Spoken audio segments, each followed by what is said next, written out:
Hello everyone, आपका स्वागत है हमारे इस चैनल पर। आज की वीडियो में मैं आपको सीबीएसई क्लास 12 बिजनेस स्टडीज़ के मोस्ट इम्पॉर्टेंट क्वेश्चन बताऊंगी चैप्टर वाइज। इन क्वेश्चन को आपको एग्ज़ाम के टाइम पे अच्छे से प्रिपेयर करके जाना है, क्योंकि मोस्टली चांसेस होते हैं इन्हीं क्वेश्चन को एग्ज़ाम में आने के।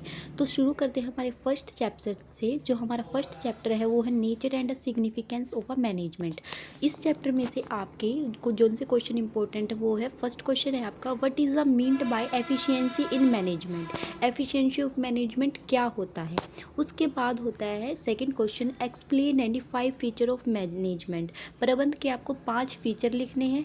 थर्ड क्वेश्चन इसमें से जो इंपॉर्टेंट, आप इनका स्क्रीनशॉट ले सकते हैं और इनकी अच्छे से प्रिपरेशन कर सकते हैं। थर्ड क्वेश्चन है वो जो आपका है, explain 5 reason which clarify the management is gaining importance day by day. कि मतलब आपको एक्सप्लेन करना है कि प्रबंध की जो इम्पोर्टेंस है वो डे बाय डे क्या है आपकी बढ़ रही है, वो आपको एक्सप्लेन करना है पॉइंट्स में। उसके बाद है फोर्थ क्वेश्चन इस चैप्टर में से है वो है, what is meant bye effectiveness in management. Effectiveness of management क्या होता है, इफेक्टिवनेस, ठीक है। उसके बाद है फिफ्थ जो आपका क्वेश्चन है वो है, list any 2 organisational and a social objective of management. आपको सामाजिक और संगठनात्मक 2 उद्देश्य लिखने हैं, किसके, मैनेजमेंट के। उसके बाद आपका उसके बाद इसमें टॉपिक सेकंड है जो आपका, nature level and a function of management. इसमें जो आपका वो इंपॉर्टेंट क्वेश्चन है वो है, at which level of management directing takes place. एक ये क्वेश्चन आपका इंपॉर्टेंट है। सातवां जो क्वेश्चन है आपका वो है, art is a concern with personal application of a knowledge in the light of the statement explain the true nature of a management. ये आपको इसमें एक्सप्लेन करना है। उसके बाद आपका 8th जो क्वेश्चन है वो है, explain any 5 characteristic of coordination. Coordination को आपको 5 करेक्टरिस्टिक लिखने मतलब फीचर लिखने। ये क्वेश्चन बहुत इंपॉर्टेंट है, एग्जाम में बहुत बार पूछे गए, इसलिए मैं आपको बता रही हूँ। आप इनका बुक में आपको सारे आंसर मिल जाएंगे, और अगर आपको आंसर की भी चाहिए तो आप मुझे वो भी कमेंट बॉक्स में कमेंट कर सकते हैं। उसके बाद आपका टॉपिक थर्ड है जो आपका वो है, Taylor of a scientific management. इसमें आपका क्वेश्चन है जो वो है, which technique of a Taylor is the extension of a principle of division of a work and specialisation. 12th question है आपका, 3 मार्क्स का है ये, आपका 3 मार्क्स में पूछा जा सकता है। इनके आगे मार्क्स भी लिखे हुए हैं, आप इनका जल्दी से स्क्रीनशॉट लीजिए ताकि आप इन मार्क्स के अकॉर्डिंग ही अपनी इन क्वेश्चन की प्रिपरेशन कर सके।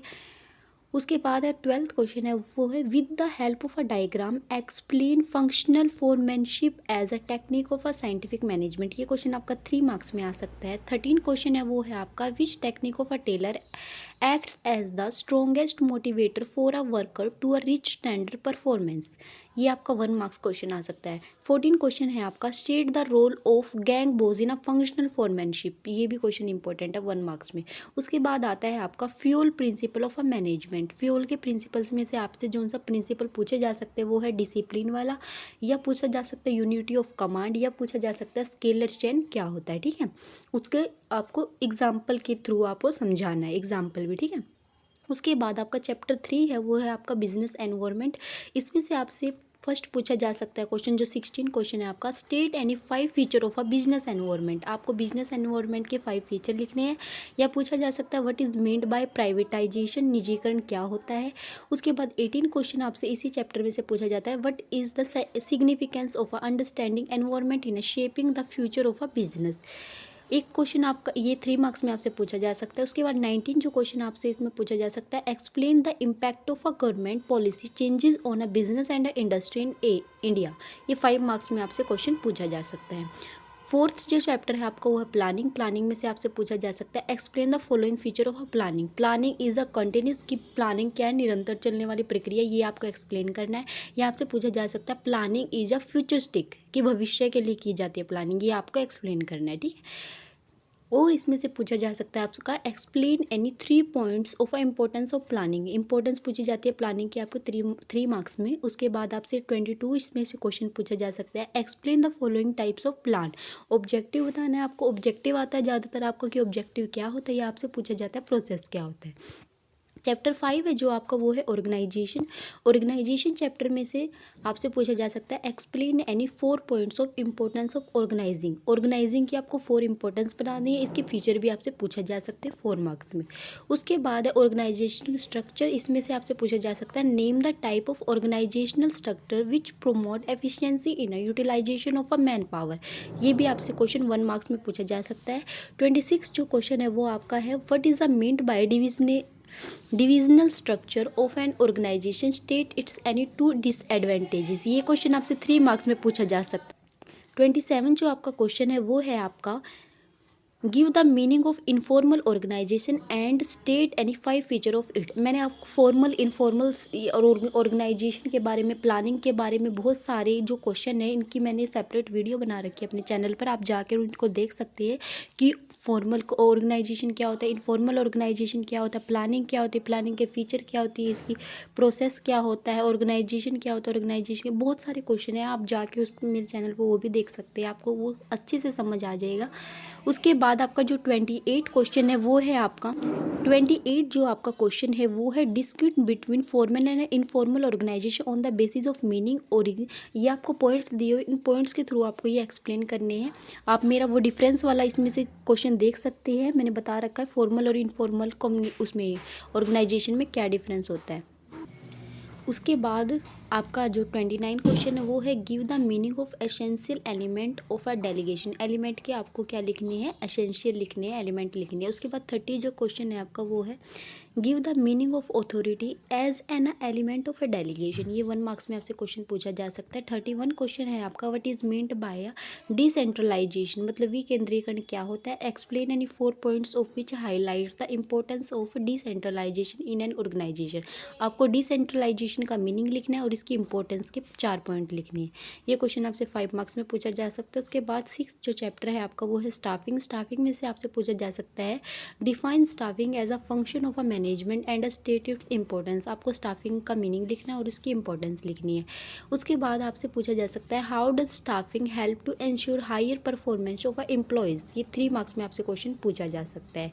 उसके बाद आता है explain the various steps involve in the process of a staffing. Staffing के आपको प्रोसेस लिखना है। उसके बाद रिक्रूटमेंट में से आपसे पूछा जा सकता है internal source of a recruitment and a better at the external source of recruitment how.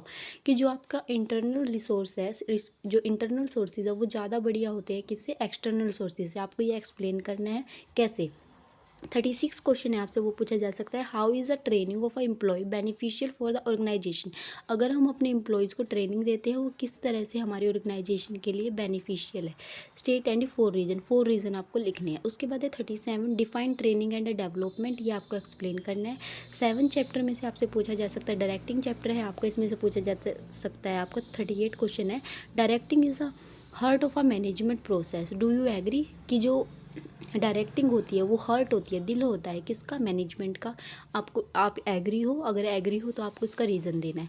39 question इसमें से पूछा जा सकता है explain the meaning of and a characteristics of a directing. आपको ठीक है इसका मीनिंग लिखना है और इसके फीचर लिखने हैं। 6 मार्क्स में आपसे क्वेश्चन पूछा जा सकता है। उसके बाद आता है मोटिवेशन। मोटिवेशन में से meaning of what is meant by motivation.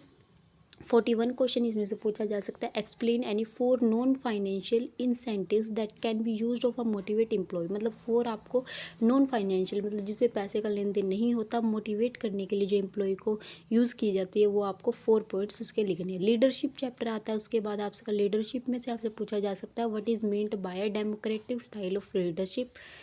43 question है आपका वो पूछा जा सकता है explain any 4 psychological barrier of effective communication. उसके बाद आपसे पूछा जा सकता है what do you mean by a grapevine. Grapevine तो बहुत इंपॉर्टेंट है। उसके बाद 8th जो चैप्टर है आपका वो है कंट्रोलिंग। कंट्रोलिंग में से आपसे पूछा जा सकता है explain any 4 point that highlight the importance of controlling. Controlling की आपको इंपॉर्टेंस लिखनी है। 46 क्वेश्चन है आपको वो पूछा जाएगा आपसे explain how controlling help in a accomplishing organisational and goals, या पूछा जा सकता है judging accuracy of a standard. Controlling chapter है उसका आपसे पूछा जा सकता है after setting the performance standard that next step is the controlling process in the measurement of actual performance. Explain the steps in, आपको स्टेप्स लिखने हैं कंट्रोलिंग के। फाइनेंशियल मैनेजमेंट जो चैप्टर आपका 9th उसमें से आपसे पूछा जा सकता है explain and 4 factor which affect the dividend decision of a company, dividend decision लेने के लिए कौन कौन से फैक्टर इफेक्ट करते हैं कंपनी को, वो आपको एक्सप्लेन करनी है। 49 क्वेश्चन आपसे पूछा जा सकता है। Determine the relative proportion of a various types of a funds depend upon a various factor, explain any 5 factor. 50 question है आपका जो वो है explain the following as a factor affecting financing decision, कि कॉस्ट कैसे इफेक्ट करती है financing decision को, कैश फ्लो कैसे करती है, इन सारों को आपको बताना है कि कैसे कैसे ये हमारे फाइनेंशिंग डिसीजन को इफेक्ट करते हैं। उसके बाद फाइनेंशियल प्लानिंग है जो उसमें से 51 क्वेश्चन है आपका। 51 जो आपका क्वेश्चन है वो आपसे पूछा जा सकता है, but is a meant by financial planning, financial planning क्या होती है इसकी इंपॉर्टेंस बतानी है। उसके बाद 52 क्वेश्चन है जो वो है how is a flotation cost affect the choice of a capital structure of a company state, 3 marks में आपका क्वेश्चन पूछा जाएगा। उसके बाद explain the impact of stock market condition and a regulatory of a framework on the capital structure of a company, ये आपके 70 question है। अभी आपके 53, 54, उसके बाद 55 क्वेश्चन आपसे पूछा जाएगा। Explain the following money market instrument, treasury bill बताना है, कमर्शियल पेपर बताना है क्या क्या होते हैं। 56 question states the essential function of a primary market, primary market के फंक्शन लिखने। ये आपके क्वेश्चन इंपॉर्टेंट है, ये आपके 70 क्वेश्चन है। उम्मीद है आपने इन सबका स्क्रीनशॉट ले लिया होगा। अगर इनके आंसर की भी चाहिए तो कमेंट बॉक्स में कमेंट कीजिएगा, और वीडियो पसंद आए तो वीडियो को लाइक और चैनल को सब्सक्राइब कीजिएगा। आपको मेरे चैनल पर कॉमर्स से रिलेटेड हर इंपॉर्टेंट टॉपिक की वीडियो मिलेगी। Thank you for watching my video.